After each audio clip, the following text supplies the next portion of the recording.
শেখ মুজিবের ধানমন্ডি ৩২ নম্বর বাড়ি। ভবনটি একসময় ছিল নিরাপত্তার চাদরে মোড়ানো। কেউ সেখানে ঢুকতে পারা তো দূরের কথা, এই বাড়ির আশপাশে যাওয়ার সাহস পেত না।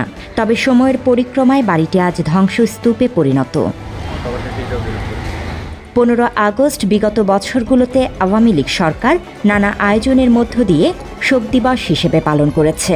ফ্যাসিস্ট শেখ হাসিনার পালন করা শোক দিবসকে এখন দেশের মানুষ উদযাপন করছে বাকশাল মুক্ত দিবস হিসেবে। কথিত শোক পালনের নামে রাষ্ট্রীয় তহবিল থেকে কোটি কোটি টাকা খরচ করে খিচুড়ি দিয়ে মুজিবের শোক পালন করেছে খুনি হাসিনা। অভিযোগ আছে, সাধারণ মানুষের কাছ থেকে জোর করে চাঁদা তুলে খিচুড়ি বিরিয়ানি খেত হাসিনার বাহিনী। আবার শোক পালনের নামে দিনভর চলেছে গান বাজনা।